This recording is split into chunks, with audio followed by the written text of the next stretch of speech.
A message from the front desk lit up my screen at 8:42 p.m. They had checked in. Both of them believed the room was a surprise from him. I was less than 200 meters away, at the very resort I paid for, watching them walk into our honeymoon suite. He thought he was cheating. He had no idea I owned the stage. My name is Madeline Hayes. From my seat in the private lounge of the White Coral Resort, the world below looked manufactured, sterile. The lounge was pressurized, the air chilled to an expensive 68 degrees, smelling faintly of imported orchids and ionized water. Below me, the main pool was a perfect turquoise oval, illuminated from beneath, its surface shattering and reforming as the night breeze skimmed over it. It was too late for the day guests, too early for the late-night drinkers. The resort was holding its breath. So was I. At 8:42 p.m., my phone vibrated on the polished stone table, a single, discreet buzz. I glanced down. It was not a text message, but a secure notification from the resort's own management system, an app to which only I and the general manager had access. The message was concise. Ms. Hayes, they have checked in. They are proceeding to the room you requested. Both parties believed the upgrade was a personal surprise from Mr. Calloway. I read the message twice. The room you requested, room 508, the Coral Suite, the one with the wraparound terrace and the private ocean view plunge pool, the room where, 4 years ago, Ethan Calloway had carried me over the threshold, whispering about forevers, our honeymoon suite. I had booked it myself 3 days ago, not as Madeline Hayes, and certainly not as Mrs. Ethan Calloway. I had used an anonymous corporate platinum card tied to a holding company I established before I even met him. The booking was buried under a management development off-site expense code, untraceable to me personally, completely traceable to the entity that now held the controlling interest in this very resort. I looked up from the phone, my gaze drifting past the empty pool, toward the grand, open-air lobby 200 meters across the courtyard, and I saw them. Through the smoked glass of the lounge, they were just figures at first, moving under the warm, recessed lighting. But I knew that walk. I knew that entitled Calloway stride, the one that assumes red carpets will simply unroll at its feet. My husband, Ethan Calloway, he was wearing a linen blazer, his hair perfectly coiffed. He looked relaxed, tan, magnetic. He was holding the door for her, his hand placed low on her back, a gesture that was both proprietary and casual. The woman was Tessa Monroe, a 20-something public relations coordinator from our Dallas office. Though I doubted coordinator was the title she was aiming for tonight, she had long dark hair and was poured into a dress that screamed its price tag. It was expensive, but it was loud. She looked like she was playing dress-up in a life she hadn't earned yet. I watched them cross the travertine floor. I registered every detail. Ethan wasn't looking around. He didn't scan the lobby corners, didn't check the balconies, didn't once flinch at a sudden noise. He was completely, utterly secure. And why wouldn't he be? He thought this place was his. He thought the Calloway Meridian Group's corporate account made him a king here. He believed his father's name, Victor Calloway, was a shield. He believed I was at home, 200 miles away, approving menus for a charity gala. He believed this was his secret, his clandestine getaway. He didn't know this resort chain was one of the first assets I acquired when I began moving against his family 18 months ago. He didn't know that when he used his executive card to book a standard room, my system flagged it. And he certainly didn't know that I was the one who personally changed his reservation, upgrading him and his guests to the very room that symbolized the marriage he was currently violating. He thought he was being clever. He thought he was cheating. He had no idea he was the guest of honor at his own execution.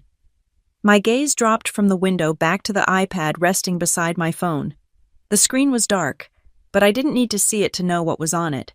I had spent the last hour reviewing the contents until they were burned into my memory. A single folder, title closure. Inside it, 5 documents. First, the simple one, the finalized divorce petition. My signature, Madeline Hayes, was already affixed in clear, steady ink. I had signed it this morning. Right before I left the house, he thought I was decorating. The terms were ironclad, based entirely on the prenuptial agreement he had insisted upon, the one that protected my assets, not his. He had assumed my little analytics startup money was just a quaint nest egg. He never bothered to ask about the exit valuation. Second, the summons for an emergency meeting of the Callaway Meridian Group Board. Time 9 p.m.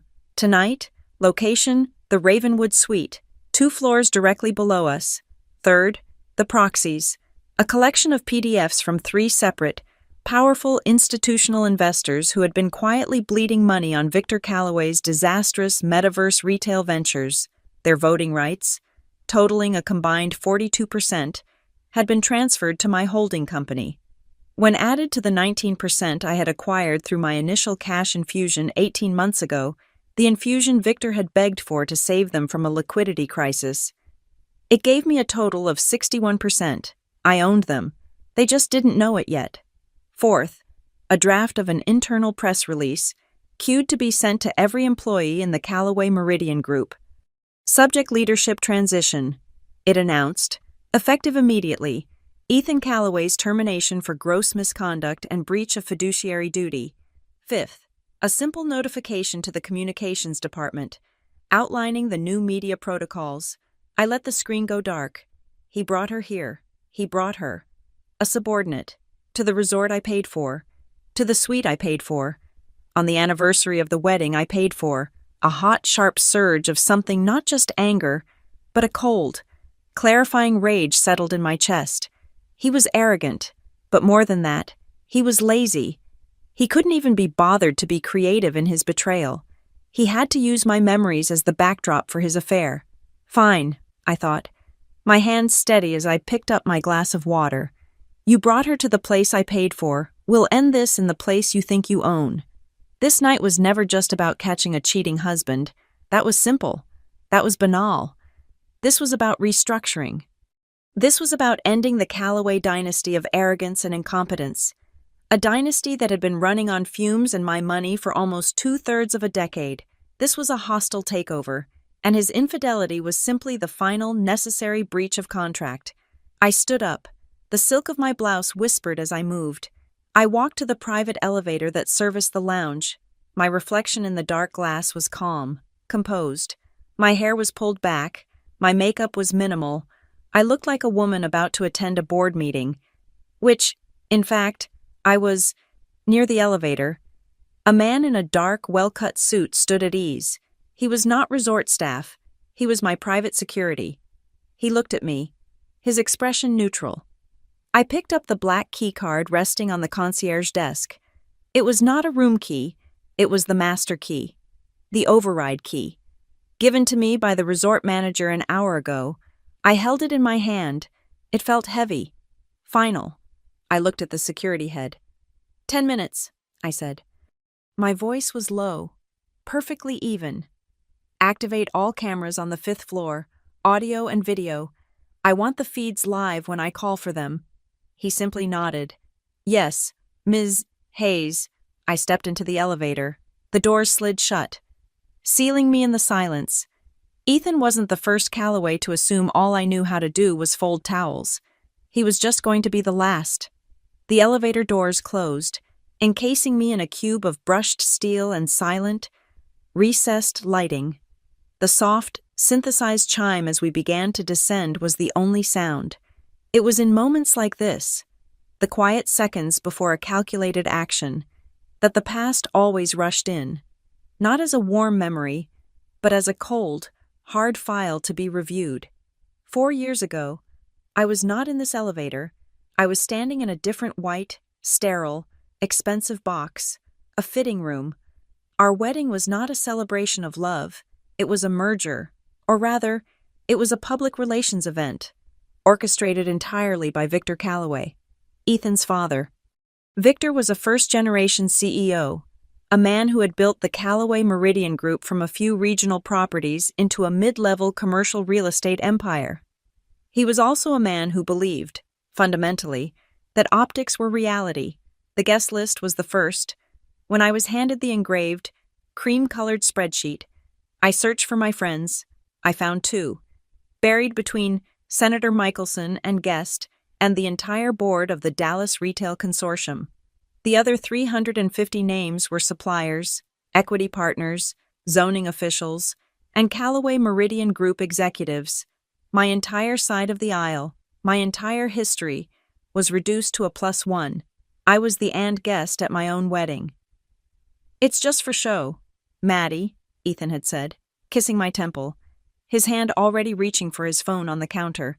"It's how my family does things. Big tent. Everyone's a part of the family." But I was not a part of the family. I was the new acquisition, the soft asset. I remember standing beside him at a corporate gala 3 months after we were married. It was the first time he'd formally introduced me to his executive team. He slung his arm around my waist, pulling me into his side with that easy, possessive charm.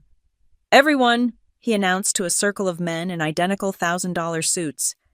"This is Maddie. She holds down the fort so I can get out there and make the money." "Right. Honey."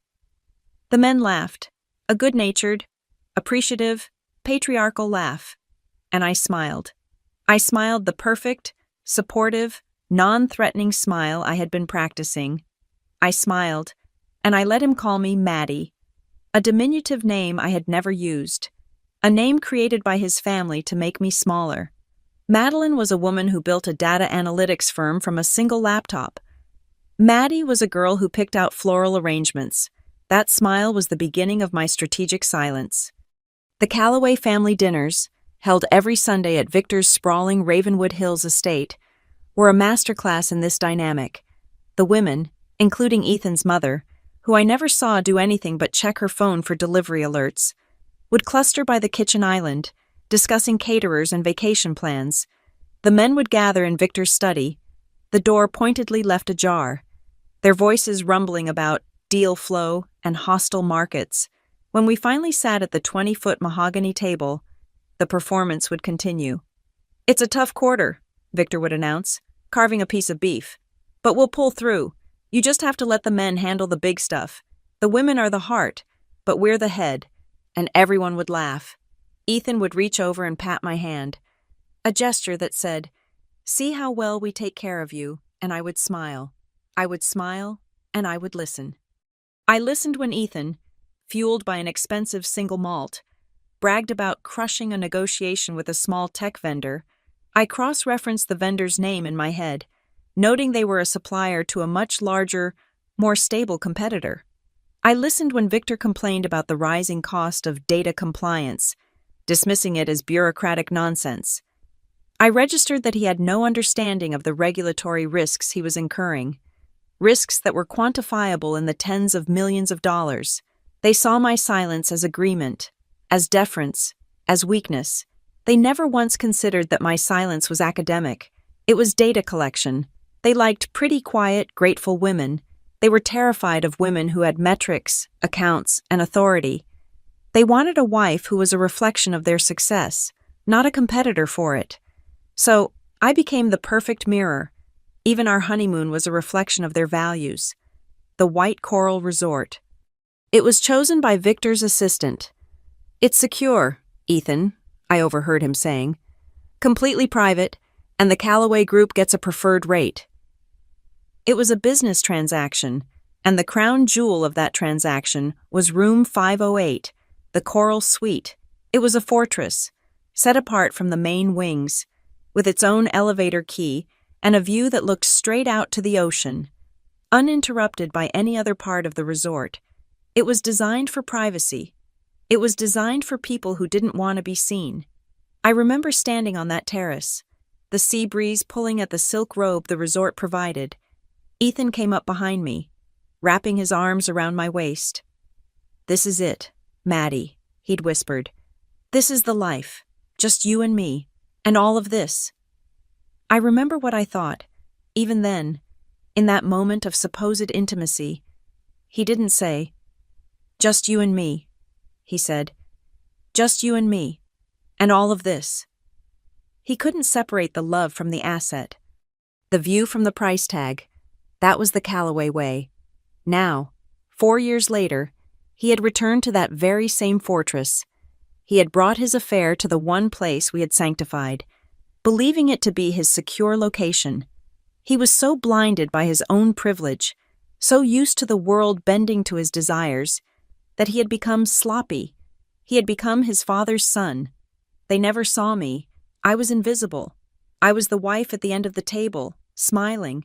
I was the one who took yoga and ran the household.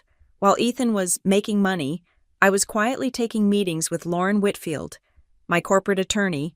While Victor was dismissing data compliance, I was tracking the SEC filings of his competitors. From my invisible position, I saw everything. I saw the cracks in the Callaway Meridian Group's foundation long before they did. I saw the leveraged acquisitions that were underperforming. I saw the balloon payments on loans they couldn't possibly service. I saw the desperate, foolish pivot to virtual real estate and retail tokenization, a last-ditch effort by Victor to prove he was still a visionary. He wasn't a visionary. He was a dinosaur playing with matches, about to set his entire legacy on fire. And I just watched. I watched. I calculated. And I waited. I built my own fortress, not of glass and steel, but of untraceable holding companies and offshore accounts, funded by the sale of Blue Range Analytics. They didn't ask what I did before I married Ethan. They didn't ask how a woman in her early 30s had a portfolio that didn't require a husband's allowance. They just assumed it was family money or a lucky break. They didn't ask, so they didn't know I could buy them. The elevator chimed. The doors slid open. 5th floor. I stepped out into the hushed, carpeted hallway. It smelled, as it always did, of salt air and money. The stage was set. The audience was in their seats. It was time to bring up the lights. The hallway on the 5th floor was a long, silent corridor. My heels sank slightly into the plush, ridiculously expensive carpet with each step. The air was still. Room 508 was at the end of the hall, just past the alcove for the ice machine. Ethan thought I was good at Excel. That was what he said. 6 years ago, when we were still in the early, intoxicating phase of dating, we were at a small, overpriced Italian restaurant, the kind with menus that don't list prices. I had, perhaps foolishly, decided to be honest with him. I was telling him about the sale of Blue Range Analytics. It's a data analytics firm, I explained, trying to simplify a decade of my life into a digestible 2-sentence summary. We built predictive models for supply chain logistics. Essentially, we told Fortune 500 companies where their inventory needed to be 6 months before they even knew they needed it. He'd nodded, sipping his Barolo, his eyes appreciative in the candlelight. That's impressive, Maddie, really. We just sold it, I continued, to a major tech conglomerate. The deal closed last Tuesday. Sold it? Wow. He put his glass down. Did you do okay? Get a nice little bonus? I remember the pause, the way the waiter glided by, the nice little bonus I'd received. As co-founder and chief architect of the entire platform, was a 9-figure sum, enough to buy this restaurant, this block, and the bank that held its mortgage, enough to never work again, if that was what I wanted. I did okay, I said, a small smile touching my lips. That's great, Ethan said, reaching across the table to cover my hand with his. That's just great. You're so smart. Good with Excel. Huh. Well, that's perfect. You can be in charge of our household budget when we move in together. He winked. He was trying to be charming. He was trying to frame a future for us. But what I heard, what echoed in that tiny, perfect moment of dismissal, was the ceiling he was placing on me. Good at Excel. He had reduced my life's work. A complex algorithm-based company that had revolutionized an entire industry, to a Microsoft Office program. He had, in one breath, demoted me from CEO to bookkeeper. I should have left then. I see that now. But I was in love, or I was in love with the idea of him, and I let it slide. I let him think I was just a smart girl who got a lucky break. I did not make the same mistake with my lawyer. Lauren Whitfield was, and is, the exact opposite of the Callaway family. She deals in absolutes, not appearances. I met her when I was raising my second round of venture capital for Blue Range. She was the sharpest mind in the room, the one who found the flaw in the term sheet that would have cost my partner and me 20% of our equity. I hired her exclusively the next day. When the acquisition money cleared, I sat in her glass-walled office, not in Dallas, but in a city the Callaways never thought to visit. "All right, Madeline," Lauren said, sliding a portfolio across the table. "You're liquid, dangerously liquid. The question is, what do you want to be next? Do you want capital, or do you want power?" "What's the difference?" I asked. "Capital is loud," she said, leaning back. "You buy a yacht. You put your name on a building. Everyone knows you're rich. Power is quiet. Power is a web of LLCs. Power is owning the debt, not the asset. It's influence, not just wealth. Capital gets you a seat at the table. Power lets you decide who gets invited to the table in the first place." I looked at the documents. I thought about Ethan's household budget comment. "I want power," I said, "and I want to be anonymous." Lauren smiled. It was a thin, terrifying, brilliant smile. "I can do that." So, while Ethan and I were getting married, while he was introducing me as Maddie, the woman who holds down the fort, Lauren and her team were building my fortress. My money didn't just sit in a bank. It was never Madeline Hayes's money. It was broken down and funneled into a labyrinth of trusts, holding companies, and specialized funds, each registered in a different state, or in some cases, a different, very discreet country. It was legally immaculate, entirely impenetrable, and completely invisible. I continued to let Ethan come home and tell me about his million-dollar deals with his father. He would boast about securing a new lease for a mid-level retail chain, a deal worth maybe $2 million in total revenue over 10 years.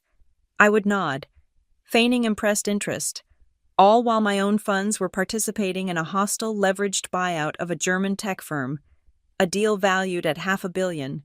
I never corrected him. I never said, "That's adorable, Ethan, but my quarterly dividends just exceeded your entire year's salary." I just smiled and asked if he wanted more wine. The Callaways, Victor included, were blinded by their own snobbery. They saw the "for sale" sign on my old company. They saw the wedding. They assumed my wealth was a fixed, static number, a dowry that had been absorbed into the Callaway prestige. They believed I was now one of them, living off their name. They never once tracked me. Why would they? I was busy. I was redecorating the guest wing. I was at yoga. I was lunching with the other corporate wives. A group of women so anesthetized by privilege they made my skin crawl. My yoga classes were often video conferences with my asset manager in Zurich. My decorating budget was a rounding error, a distraction, while I was personally authorizing the seed capital for 3 separate tech incubators. This was the foundation. This invisible, silent, meticulously constructed web of financial power was what I was standing on. It was the platform that would allow me to absorb the Callaway Meridian Group when its foundations, rotted by Victor's arrogance and Ethan's incompetence, finally gave way, and tonight I was walking on that platform, down a carpeted hallway, toward a man who still thought I was just the girl who was good at Excel. If you want to take revenge on a man who underestimates women, the first rule is to never let him see your money. I reached the alcove. The ice machine was humming, a low, mechanical thrum in the silence. It was the same sound Victor Callaway's oversized, built-in refrigerator had made. The moment the Callaway Foundation cracked wide open hadn't been a dramatic explosion. It had been a quiet, desperate phone call on a Monday night, 18 months ago. I was in my home office, the one Ethan called my hobby room, when my private line rang. It was Victor. He didn't ask for Ethan, he asked for me. "Madeline," his voice was strained, too jovial. "I was hoping you might have a moment to stop by the house. Just a small matter I'd like your thoughts on." It was 9 p.m. He had never, in the entire time I'd known him, asked for my thoughts on anything more complicated than a wine pairing. "Is Ethan needed?" I asked, my voice neutral.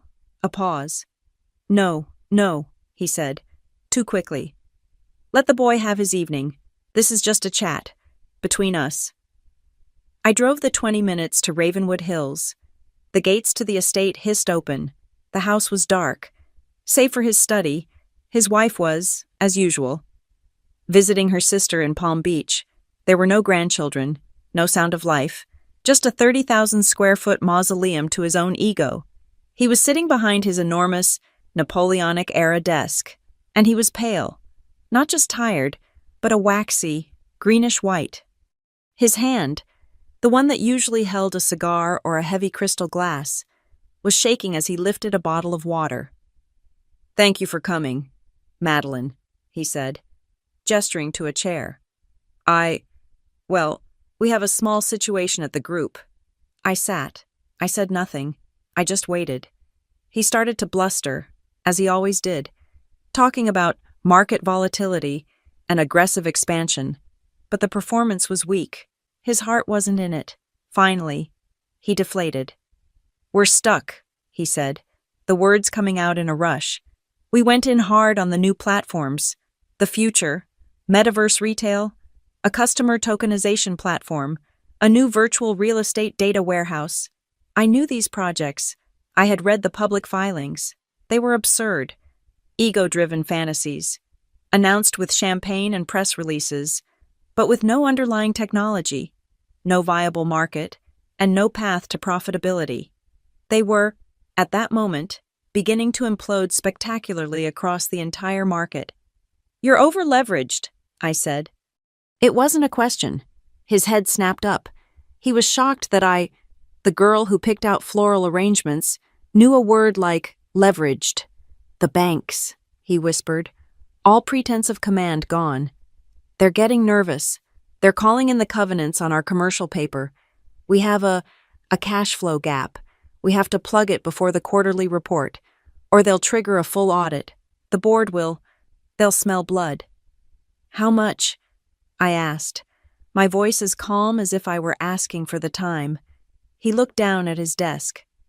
$18 million, he said, his voice cracking. "I need $18 million before the 30th. He couldn't go to the market. The interest rates would be punitive, and it would be a public admission of failure. He couldn't go to his institutional investors. They would launch an investigation, and he'd be out of his own company before the audit even began. He was trapped. So, he had called me, his daughter-in-law, the sweet one, as I'd heard his wife describe me, the quiet, pretty, harmless one with a little nest egg. He wasn't asking for a partner. He was asking for a bailout, from someone he believed he could control. I let the silence stretch. I let him sit in his fear. I watched a bead of sweat roll down his temple. "I can help," I said finally. The relief that washed over his face was so profound it was almost grotesque. He started to stand up, to bluster again, to talk about family and gratitude. I held up a hand.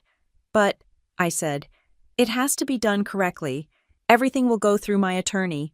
It will be a formal investment, not a loan." He was already nodding, not really listening. Yes, of course. Whatever you want. A loan, an investment. Just a simple note." "An investment," I repeated, my voice firming. "I want preferred stock, and given the risk profile of this gap, I will also require veto rights on any new senior personnel appointments." He waved his hand, a desperate, dismissive gesture. Fine. Personnel, stock, whatever your lawyers want. Madeline, just get it done. This stays in the family. We'll be eternally grateful." He thought I was asking for a concession. He thought I was a novice, asking for a seat at a table I didn't understand. He didn't read the preliminary agreement I'd emailed to him the next day. He just signed it. He signed it because he was desperate and because he was arrogant. He assumed Maddie and her little lawyer would file some simple papers he could buy out in a year. He was so focused on the $18 million, he never even looked at the fine print. He didn't read the clause Lauren Whitfield had drafted, the one that defined preferred stock, not just with a dividend, but with a voting rights multiplier. in the event of any corporate malfeasance or material default. He didn't notice that the investment wasn't coming from Madeline Hayes. It was coming from Black Ridge Capital Partners, which was, in turn, owned by a trust, which was, in turn, owned by me. Lauren had structured the deal through 3 layers of legal entities. When the ink was dry, Victor Calloway hadn't just sold me a small stake in his company, he had sold me his crown. The $18 million, combined with the voting rights multiplier that was triggered by the very cash flow gap he had just admitted to, gave me 61% of the voting rights. I didn't just have a seat at the table, I owned the table, the room, and the building it was in. Ethan was never told. Victor was too ashamed. He told his son that he had handled the temporary market fluctuation. He said he didn't want his son to worry his pretty head about it. The truth was, Victor couldn't stand to admit to his own heir that he had been saved by his daughter-in-law. The next day, my real work began. The institutional investor, known as Black Ridge Capital Partners, began receiving its rightful information: every financial report, every executive committee meeting's minutes, every single new hire agreement, all of which now had to cross my desk, or rather, Lauren's, for personnel veto approval. I saw every decision, every expense, every panicked email between executives, and, as per the agreement, I remained silent. I let Victor continue to play CEO. I let Ethan continue to think he was a rising star. I let them run the company, all while I held the kill switch in my hand. I was just waiting for them to give me a reason to use it. I was waiting for them to show the world, unequivocally, who they really were.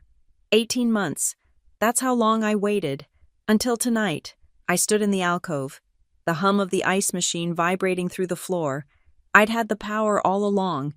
They had just, finally, given me the stage. I stepped out of the alcove and continued my walk. Room 508 was just ahead. The trigger, when it finally came, wasn't a spreadsheet. It wasn't a frantic call from Victor or a dip in the market. It was an email, sent on a Tuesday, with the subject line, "Weekend Travel." Ethan had sent it to me and his assistant. It was breezy, professional. "Team," it read. "I'll be on site at the White Coral Resort this weekend. I'm surveying the property for a potential high-end client event, the new automotive account.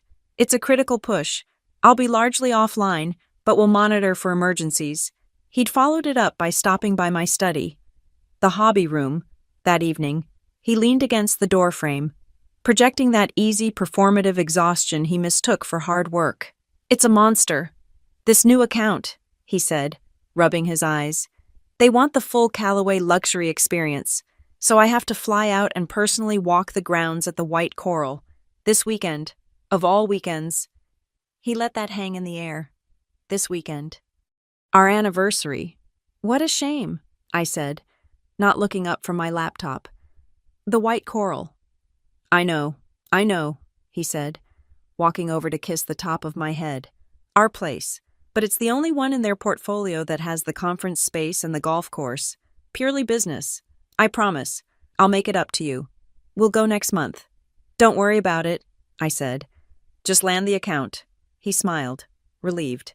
"That's my Maddie, always holding down the fort." He left the room, his footsteps light, whistling softly. My fort had better surveillance than his. I waited until I heard the distant thud of his study door closing. Then I opened my own systems. A man lying to his wife is a cliché, but a man lying to his HR department is a liability. As the acting head of Black Ridge Capital Partners, the entity with personnel veto rights, I had full, unrestricted access to the Calloway Meridian Group's internal servers. I had long ago tagged Ethan's executive profile for monitoring, not for personal reasons, but because he was, by my analysis, the single greatest financial risk in the entire company. I pulled up his official calendar, the one shared with Lena Ortiz, the head of human resources. The calendar he shared with me read E. Calloway, CMG Client Survey, White Coral.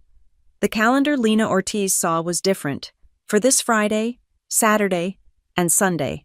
It was blocked out in a pale, anonymous blue. The entry simply read, "Personal, annual leave." The discrepancy was instant, a bright, flashing red light on my dashboard. He was lying to the company to cover his weekend, and lying to me to cover his lie. But it was the next data point that clarified everything. I had, of course, also set alerts on his corporate credit card. Every executive had one. At 2:34 that afternoon, just before he sent his breezy email, a charge had been authorized, a deposit. Vendor White Coral Resort Spa, amount $2,000. Date this coming weekend. He had booked a personal trip, on our anniversary, to our honeymoon resort, and he had used the company credit card to do it. The audacity of it was clean, precise. It wasn't just infidelity, it was embezzlement. It was fraud. This was no longer a domestic dispute. This was a breach of contract. I picked up my secure phone. I didn't call Lauren, not yet. I called the general manager of the White Coral Resort, Jordan Park, a man I had never met, but who knew my name, or rather, the name of the holding company that had quietly acquired a majority stake in his parent corporation 6 months prior. "Mr. Park," I said, my voice all business. "This is Madeline Hayes, representing Black Ridge Capital. I am conducting a confidential audit of our partner accounts. Ms. Hayes," his voice was crisp, instantly attentive. "How can I assist?" "I'm reviewing an executive account from the Callaway Meridian Group, and Ethan Callaway is booked for this weekend. I need you to confirm the reservation details." I heard the sound of quiet, rapid typing. "Yes, Ms. Hayes. I have it here. Mr. Callaway, 1 King Suite, Ocean View, arriving Friday. He has also put in a request for a discreet arrival." And the name of his registered guest. A pause, more typing. The secondary guest is listed as a Ms. Tessa Monroe, also from the Callaway Meridian Group. It appears Tessa Monroe. I pulled up the HR files on my iPad. Dallas office, public relations, 27 years old, ambitious, with a note in her file for exceeding expectations on the new social media campaign. A photograph showed a pretty, dark-haired girl smiling a little too eagerly. She was, in every way, a predictable, pathetic cliché. "Mr. Park," I continued, "this audit requires visual confirmation of all partner VIPs. I need you to pull the lobby and registration camera logs from Mr. Callaway's last visit. It appears he was there 3 weeks ago for a client meeting. I'll have the footage sent to your secure server immediately. Ms. Hayes, will there be anything else? One more thing. I need you to flag Mr. Callaway's upcoming reservation. I will be handling it personally." The file was on my server in 20 minutes. I clicked play. I watched, on a high-definition, time-stamped video, my husband walk into the lobby of the resort my money had paid for. He was wearing a blue polo shirt I had bought him. He was laughing, and beside him, with her hand on his arm, was Tessa Monroe. I watched him check in. I watched him lean over and kiss her. A quick, proprietary kiss, right there by the elevator bank. He thought he was invisible. No one else was there. No one was being hurt. It was just a scene. I didn't scream. I didn't cry or throw the monitor. I felt a profound, ice-cold stillness. I had a hypothesis, and the data had just confirmed it. I saved the video file. I attached it to a new email. I pulled up Tessa Monroe's employment contract. I highlighted the clause on fraternization with senior management. I pulled up Ethan's executive contract. I highlighted the, much more serious, clauses on misuse of company funds and breach of fiduciary duty. My hands were perfectly steady. I wasn't a wife discovering a betrayal. I was an auditor closing a case. I sent a single, secure text to my lawyer. "Lauren Whitfield, Plan B. We're moving. The location is the White Coral Resort. This weekend." Her reply came back almost instantly. "You're kidding. At the resort. You like the stage they chose for you." I looked at the dark screen of my iPad, at the image of Ethan, frozen mid-laugh, the stage they chose, and that's when the final piece of the plan clicked into place. This wasn't just about executing a clause in a contract. This was about a performance. He had chosen the theater, the play, and the co-star. He wanted to desecrate a memory. Fine, but he had forgotten who owned the theater. I typed back to Lauren, "It's the perfect stage, and I'm going to give them the one room with the best view." I opened my secure connection to the resort manager again. "Mr. Park, regarding Mr. Calloway's reservation, I want to give him an upgrade, a complimentary surprise from the management for his special occasion. Put him in the Coral Suite, room 508. The reply was immediate. Confirmed. Ms. Hayes. I closed my laptop. A small, cold smile touched my lips. "You want to perform, Ethan?" I whispered to the empty room. "I'll give you an audience." My walk down the carpeted hallway was the final move in a game I had been playing for 72 hours. The decision, made in that cold moment of clarity after seeing the video, had set in motion a cascade of actions, each one precise, each one pulling a different thread, all designed to converge on this exact time and this exact place. My first call, after confirming the upgrade for Ethan, was back to Jordan Park. "Mr. Park?" I said, my voice all business. "The arrangement for Mr. Calloway in Suite 508 is now a matter of extreme corporate sensitivity. I am invoking the primary stakeholder clause in our management agreement. I require absolute confidentiality from you and your staff. No one, other than the parties I name, is to know I am on this property. Of course, Ms. Hayes, consider it handled. You will also activate the full internal security logging for the entire 5th floor, effective Friday evening. I want every camera, including the service hallways, fully operational and recording, audio, as well. This is now a secure operation." "Understood," he said, the slight tremor in his voice telling me he understood exactly what secure operation implied. My second call was to Lauren. "The board members," I said.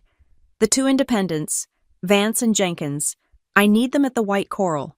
Saturday night. Can you get them there?" "They're terrified of you and Blackridge." "Madeline," Lauren said. "They've been bleeding money on Victor's metaverse crap for a year. Tell them you're plugging the hole, and they'll meet you in a volcano. I'll get them there." I booked 3 more rooms on the 5th floor, under the same anonymous holding company. Suite 507 for Lauren Whitfield, Suite 506 for Michael Vance and Sarah Jenkins, the 2 independent board members whose votes I didn't even need, but whose presence would legitimize the transition. Suite 505 for my head of security. I was surrounding room 508 before they even stepped inside it. Next, I managed my target. I waited until Wednesday evening. Just as Ethan was packing his overnight bag, I sent him a text message.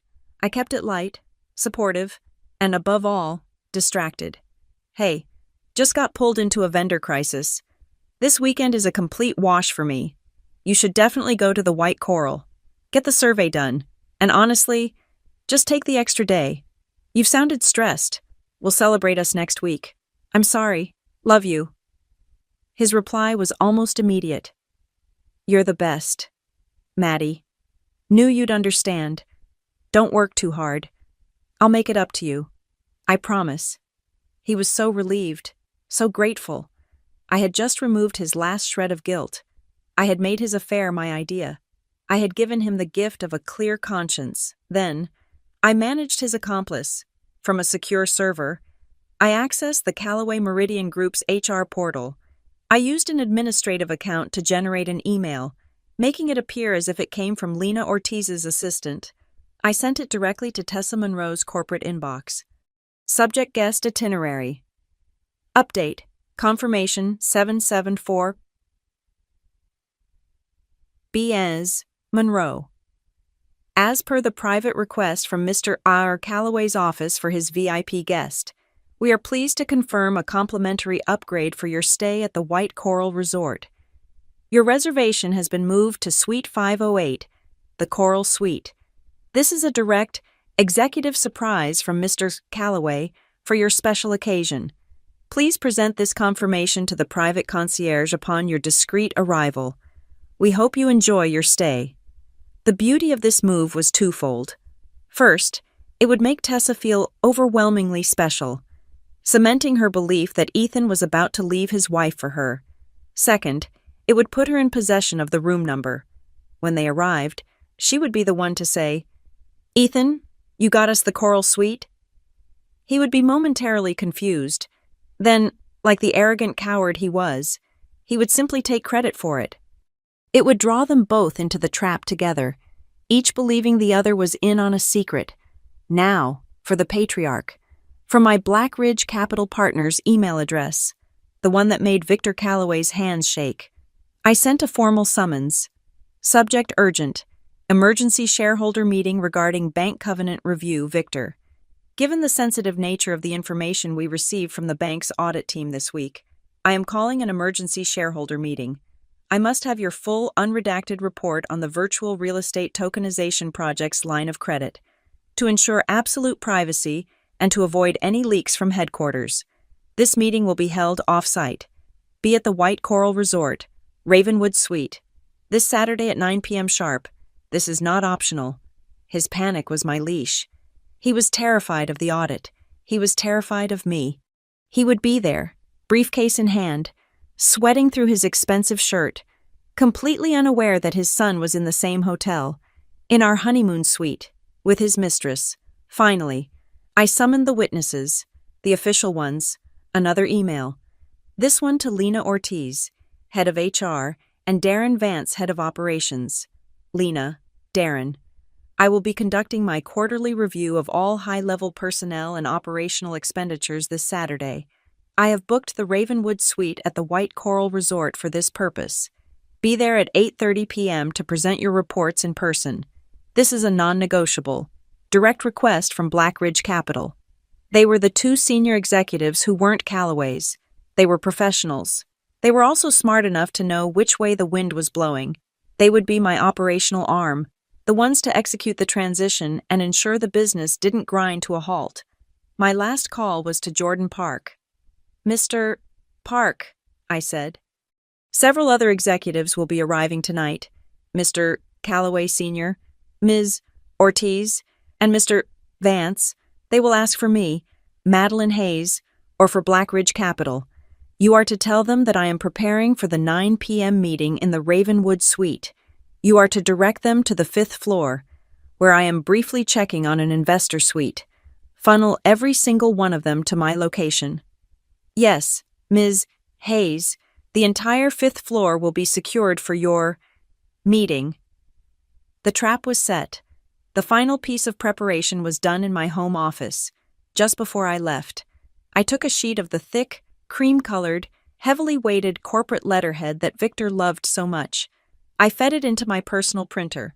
I had typed the document myself. Official notice. Termination of employment. Employee Ethan Calloway, Position Director of Client Development, reason, gross misconduct, misuse of company assets, breach of fiduciary duty, and violation of Calloway Meridian Group Code of Conduct. Section 4.2, Fraternization and Endangerment of Corporate Integrity. Effective immediately. I picked up my pen. I signed my name at the bottom. Not Maddie. Madeline Hayes, Majority Shareholder Acting Chair, Calloway Meridian Group. I folded the letter and placed it in my briefcase, alongside the divorce petition, and now, here I was, standing outside their door.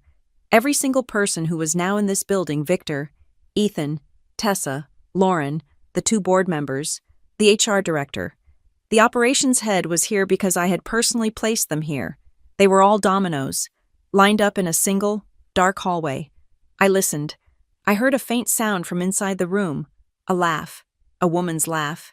Tessa's. I raised my hand. I held the master key in my left hand, and with my right, I knocked. I had been standing in the alcove, just out of sight of their door. Now, I stepped back, melting into the shadows of the service entrance niche.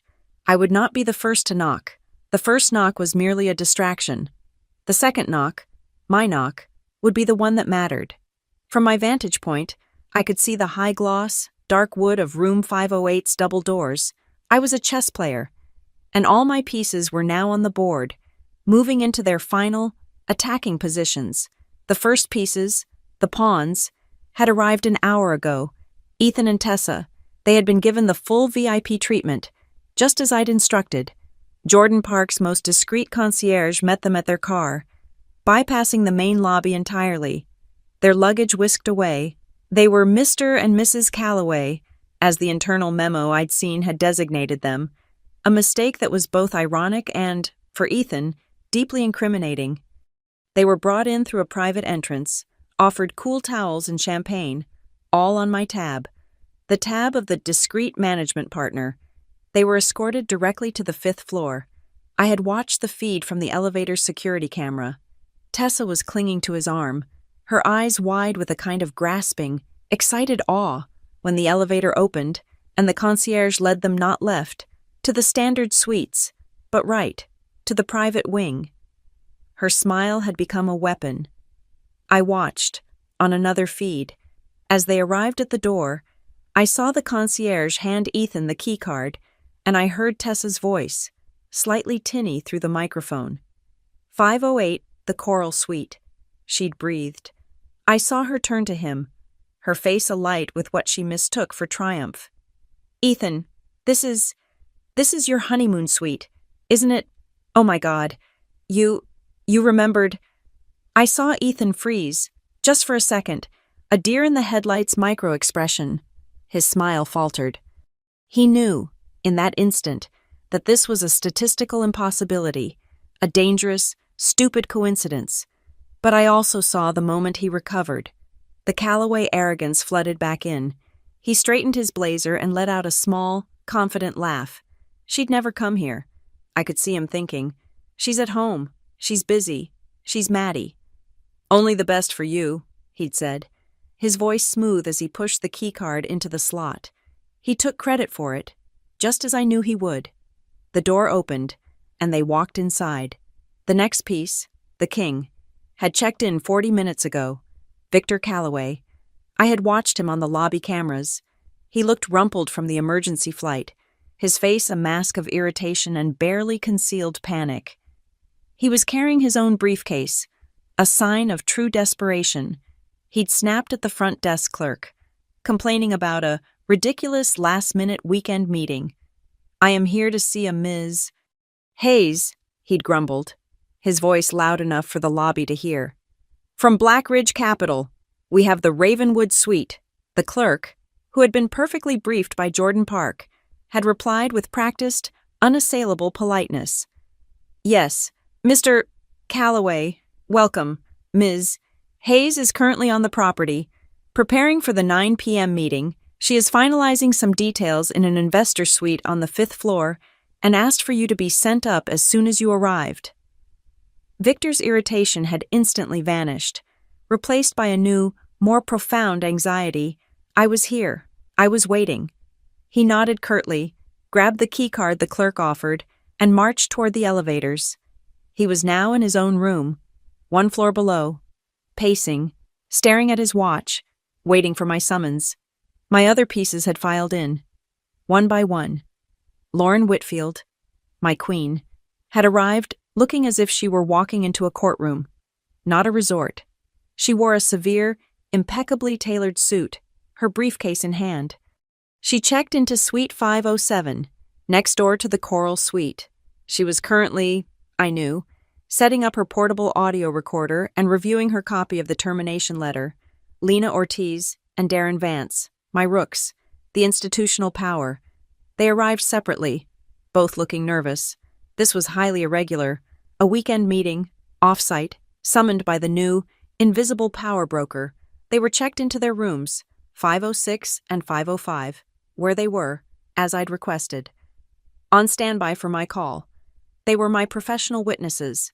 I, of course, was the hand moving all of them. I was not dressed for a fight. I was not dressed for a domestic drama. I was dressed for a transaction.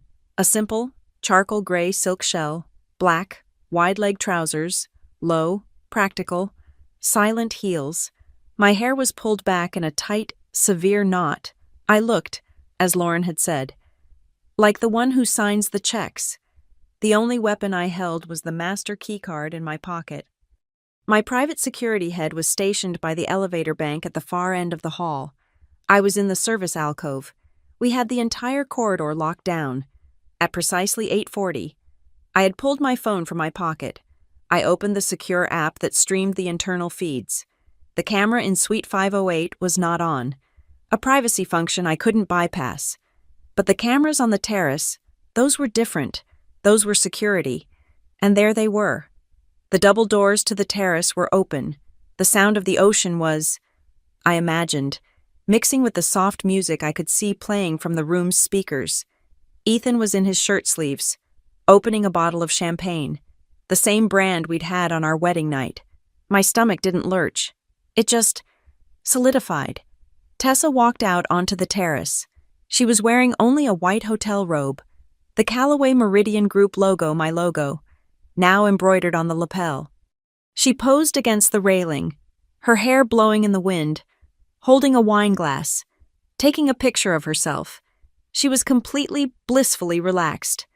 They both were. They were celebrating. I closed the feed. It was time. I sent my first text message to the front desk via the same secure app.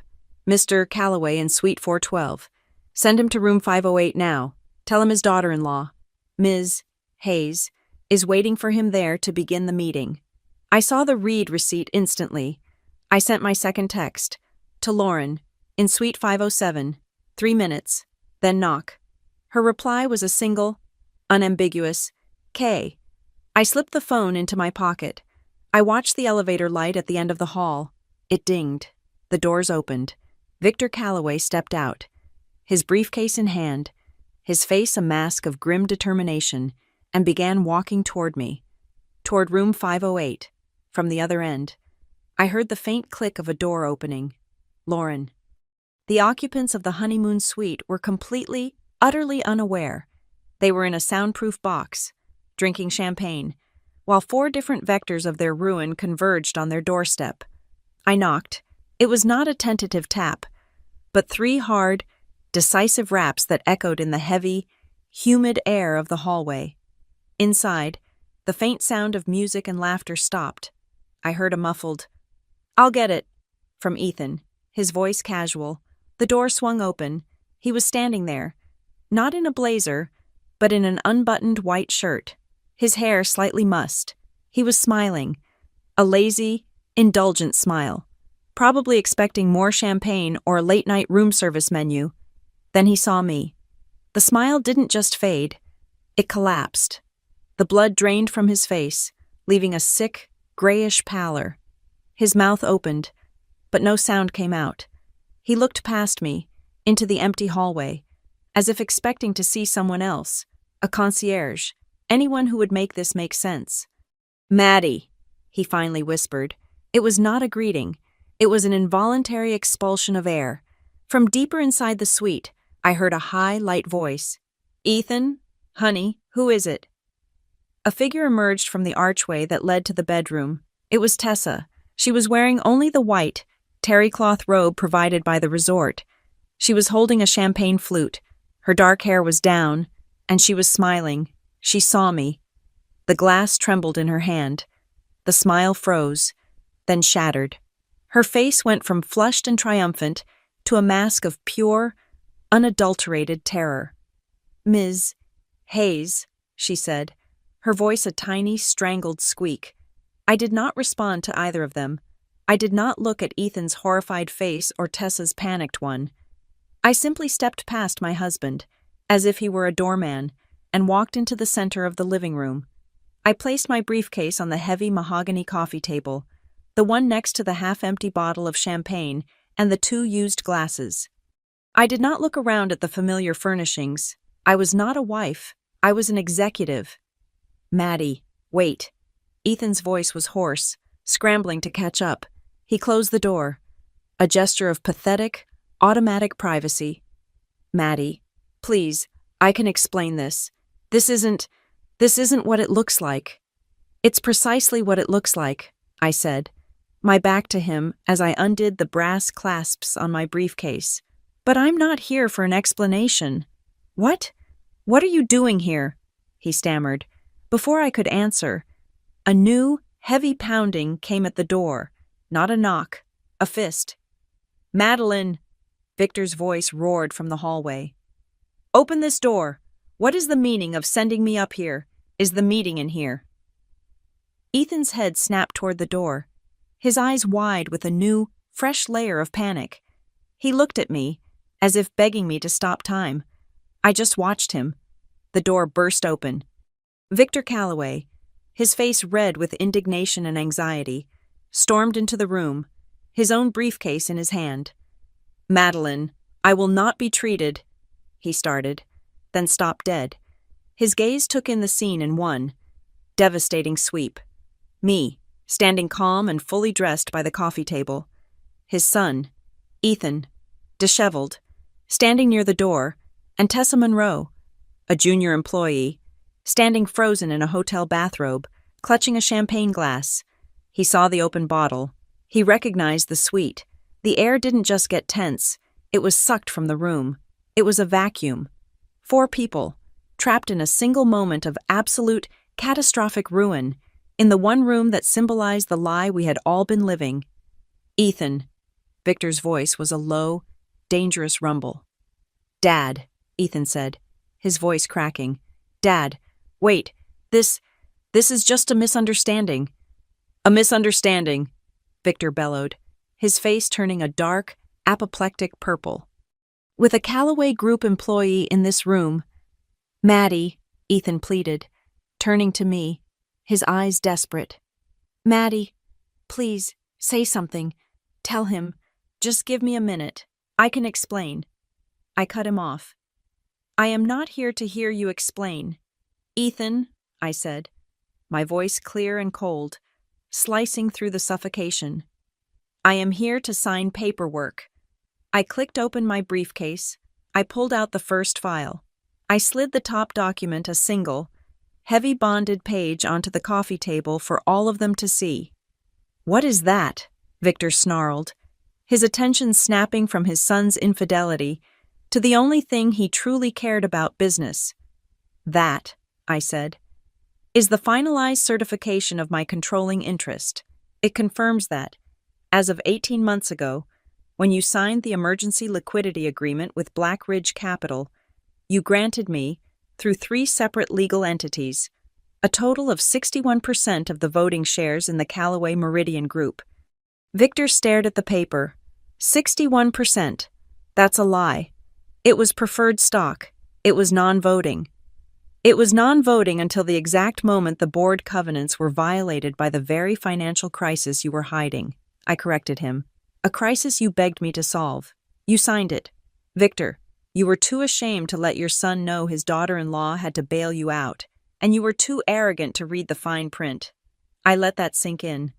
I watched the comprehension dawn on Victor's face, a look of such profound horror that it almost, for a second, made me feel pity. Almost. Ethan just looked confused. What? What are you talking about, Maddie? What does this mean?" I took the second document from my briefcase, the one on Victor's own cream-colored letterhead. "It means this," I said. I held it up. "Effective as of this moment, 8:57 p.m., Ethan Calloway is terminated from his position as Director of Client Development and all other roles and privileges at the Calloway Meridian Group, for cause." "You... what?" Ethan laughed. A short, hysterical bark. "You're firing me. You're firing me. This is my father's company." "This is my company," I stated. "And I am firing you for gross misconduct, for the violation of corporate policy, and," I added, my gaze sweeping over Tessa, "for the critical, indefensible exposure of corporate assets and sensitive information in an unsecured, non-compliant environment." Tessa Monroe, who had been completely still, let out a small, terrified sob. The champagne flute slipped from her fingers and shattered on the tile floor. I, she stammered, looking at me. "Ms. Hayes, am I fired? He told me." Before I could answer, there was a new, sharp, professional knock at the door. "Come in," I called out. The door opened, and Lena Ortiz, the head of human resources, stepped inside. She was holding her own folder. She did not look at Victor. She did not look at Ethan. She looked at me. And then her eyes settled on Tessa. "Ms. Monroe," Lena said, her voice crisp and devoid of any emotion. "You are hereby placed on indefinite suspension pending a full investigation into your violation of the Employee Code of Conduct. Section 4. Regarding relationships with senior executives. Your system access has been revoked. An independent security officer is waiting downstairs to escort you from the property." Tessa just nodded, tears streaming down her face, too terrified to speak. This was it, the final, perfect move. This wasn't a jealous wife throwing a tantrum. This was a corporate action, executed by the head of HR. This was clean. "You bitch!" Victor finally roared, lunging toward me. "You planned this. You can't just fire my son. This isn't about business. This is about a bedroom. You can't fire him for this." I didn't flinch. I looked him straight in the eye, my voice dropping to a level of cold, hard ice. "This is not about the bedroom. Victor, that is a personal matter, and believe me, it is being handled." I turned my gaze to Ethan. "This," I said, "is about his incompetence. This isn't about him cheating. It's about him being stupid. He used a corporate card to fund an illicit affair, which is embezzlement. He brought a junior employee to a property this company is currently assessing for a multi-million-dollar investment, which is a breach of security. He did it on the one weekend our financials are being audited by the banks, which is a catastrophic lack of judgment. He exposed this entire corporation to a sexual harassment lawsuit, a data breach, and a morals clause violation all at the same time. He is not just a bad husband. He is a bad businessman. He is a liability. And that is why he is fired." My words hung in the air, cold and solid. The accusation of stupidity was, I knew, a far greater wound to a Calloway than the accusation of infidelity. As if summoned by the finality of my pronouncement, a new figure appeared in the open doorway. Lauren Whitfield. She stepped into the room, her presence a blade cutting through the thick, emotional humidity. She was followed by Darren Vance, the head of operations, who looked like he'd rather be anywhere else on earth. "Lauren," I said, a simple acknowledgement. She nodded, her eyes sweeping the room, registering every player. Victor, red-faced and trembling with rage. Ethan, looking like a ghost in his own life. Tessa, still sobbing silently by the shattered glass. Lena Ortiz, standing firm, her folder held like a shield. Lauren placed a small, black digital recorder on the coffee table. Next to my briefcase, she pressed a button. A tiny red light appeared. "For the record." Lauren's voice was a sharp, legal instrument, utterly devoid of drama. "It is 8:59 p.m. We are present in room 508 of the White Coral Resort. I am Lauren Whitfield, external counsel for Black Ridge Capital Partners.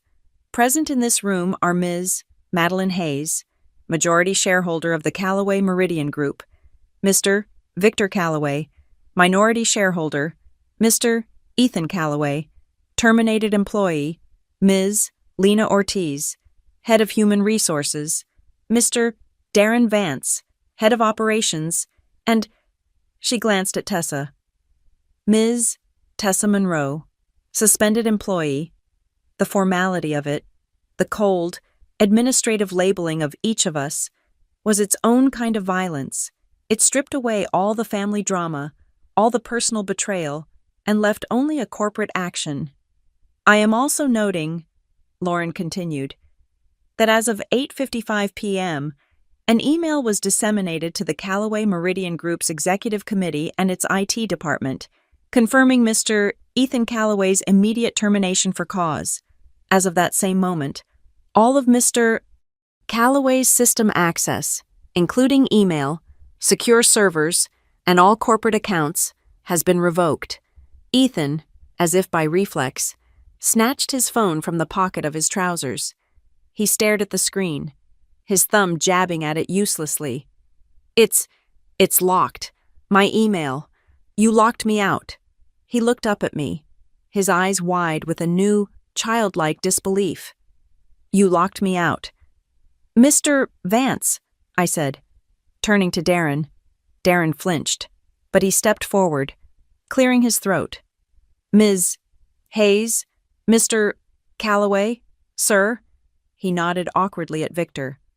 Per the directives from Black Ridge Capital, I can confirm that all client-facing accounts, all strategic partners' CRM files, and all active development projects previously managed by Mr. Ethan Calloway have been seamlessly transitioned to the operations team under my direct supervision.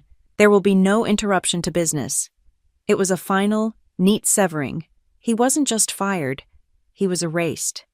His work, his million-dollar deals, had been absorbed by the system before he even knew he was gone. This is a joke, Victor spat, his voice low. This is theater. It's an illegal coup. It is, I assure you, meticulously legal, Lauren said without looking at him. Ms. Ortiz, Lena stepped forward, addressing the still-crying Tessa. Ms. Monroe, she said, her voice firm but not unkind. As this is a termination for cause, the company is not obligated to provide a severance package. However, in accordance with federal law, we will pay out your accrued vacation time and your final paycheck. We will also cover a COBRA payment for 1 month. Your personal items from the Dallas office will be packed and shipped to you.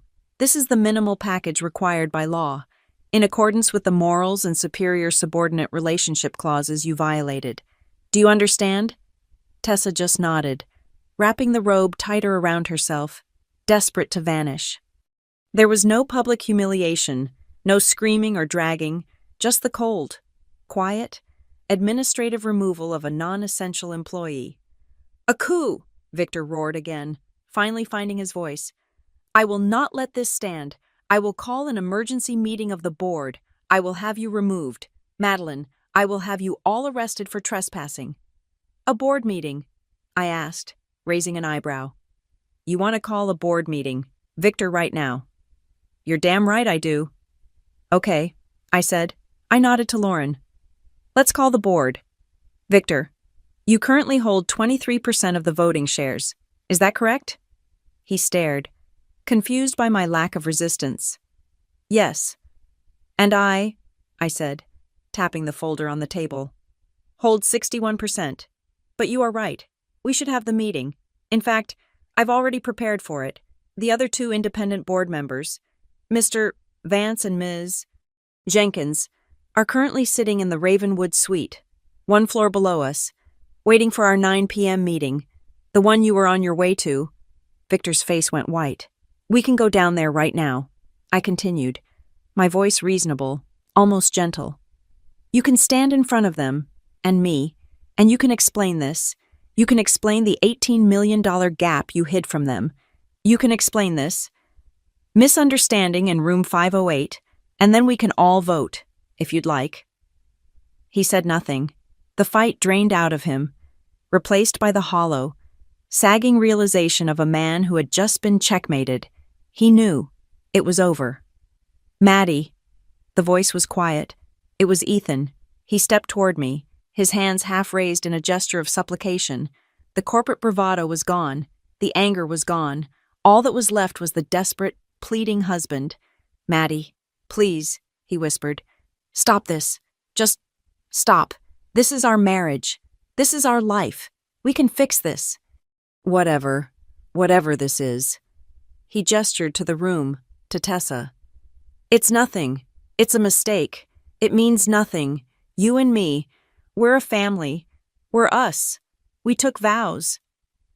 I held his gaze. I felt nothing. No anger, no pain.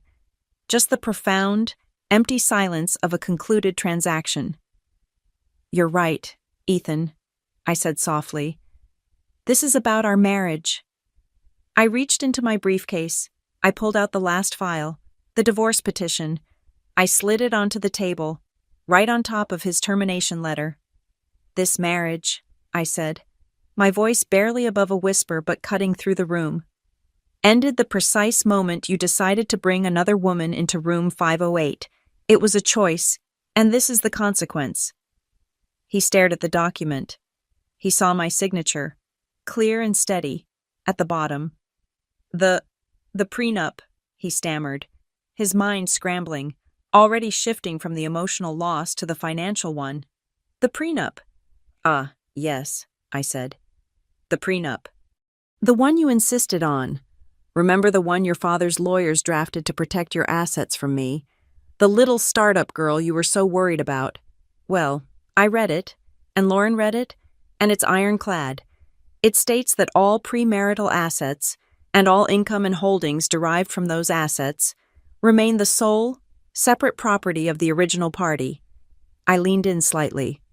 My company, Ethan, my 9-figure exit, my portfolio, my holding companies, all the money I used to buy this company from your father, it's all protected by your document. He looked, for the first time, well and truly, broken. He had lost his job, his power, his father's respect, and his wife, all in the space of 10 minutes. And now, he realized he had lost the money, too. The room was silent, save for Tessa's quiet sniffles. The shock had finally given way to a heavy, suffocating submission. Lauren stepped forward, holding a simple, one-page document and a pen. I will require all parties present Mr. Victor Calloway, Mr. Ethan Calloway, Ms. Ortiz, and Mr. Vance to sign this simple witness affidavit, she stated. It merely confirms the events that took place in this room tonight, the delivery of the termination notice, the confirmation of the transfer of assets, and the formal suspension of Ms. Monroe. It is to ensure that no party can, at a later date, misrepresent the facts of this meeting. She looked at Victor. It is, in short, a statement that you all understand who is in charge. No one moved. I turned away from them, toward the door. Jordan Park, the hotel manager, had been hovering in the hallway, his face a mask of professional concern. Mr.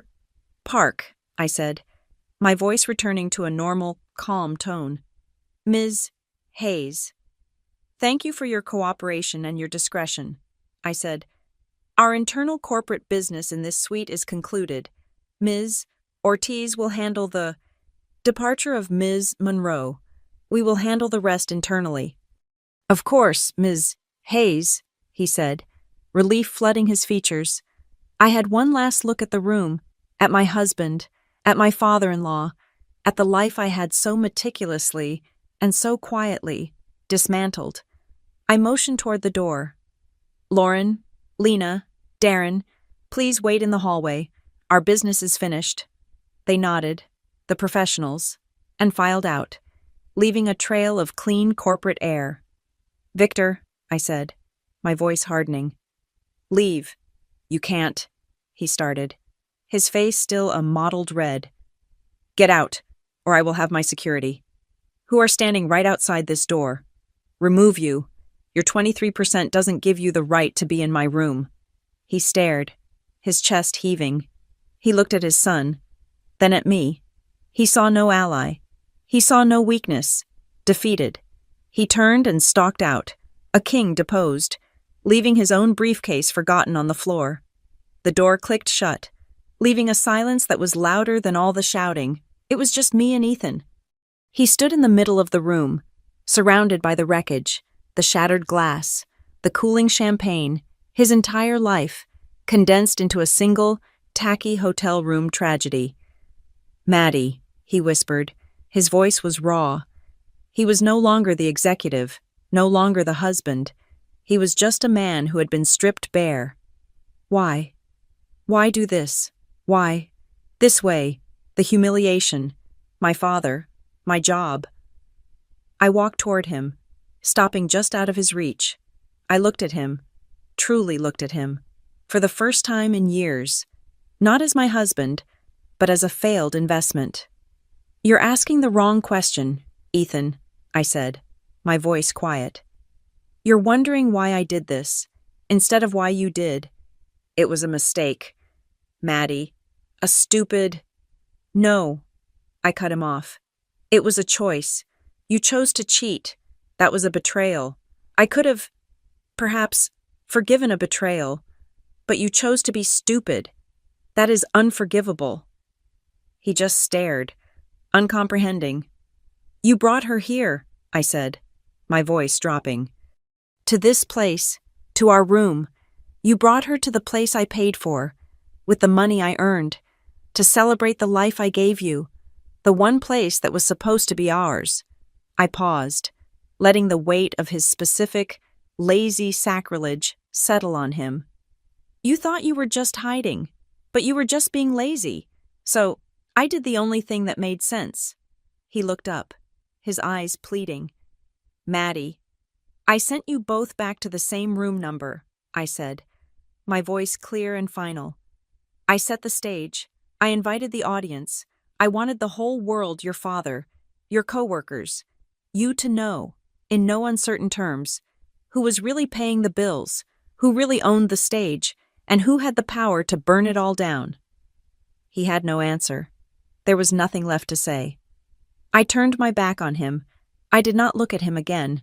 I walked out of the room and closed the door on my marriage. The hallway was bright and silent. Victor was still there, near the elevators, looking lost.